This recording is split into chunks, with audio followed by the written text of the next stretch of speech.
No, no, no, no. Ayun. Ganito pala kagulo ang bahay namin. Dahil maliit lang ang bahay, magulo talaga. Maliit malaki. Pagulo talaga. Sino yan? Sino yan? Sino to? Kaway, kaway, kaway. Ay, si nanay ba yan? So, ganito kami pagkagabi. Lalong-lalo na pagka gabi na. Yung mga patulog na yung iba kami. Mulat na mulat pa. Anong gagawin dyan? Tapat! Hindi ka kasya dyan. Malaki ka na eh. Big boy ka na.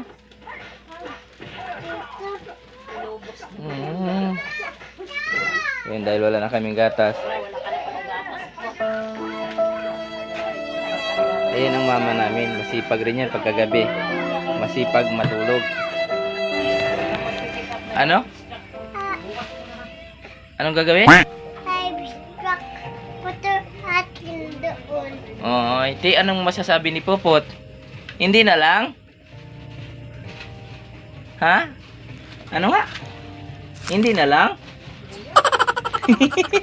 So, yun, seryoso siya. Hindi na lang.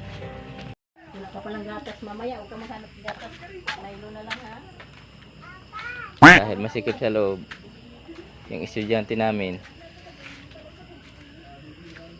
dito na lang siya sa labas. Dito sa kusina magulo rin. Lalo na yung mga aso at alaga. Gabi na, naggagala pa.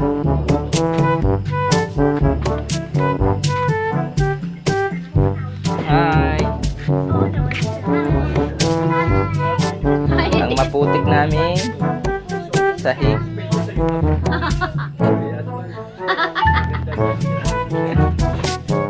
yun, magulo kami dito sa bahay. Lalo na pagka sama-sama kaming apat. Hindi kami magkakasundo. Ha? Sama-sama apat.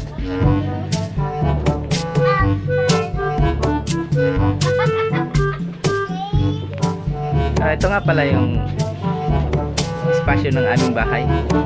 Magulo. Magmula sa labas, magulo. Pagdating sa loob, magulo lalo.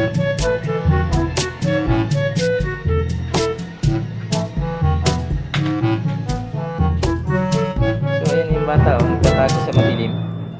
Labas ka nga dyan.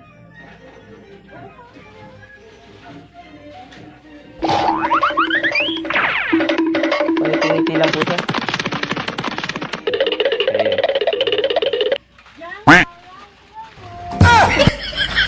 Ang mama namin, kahit wala namang paninda, busy-busy. Huwag kang maingay.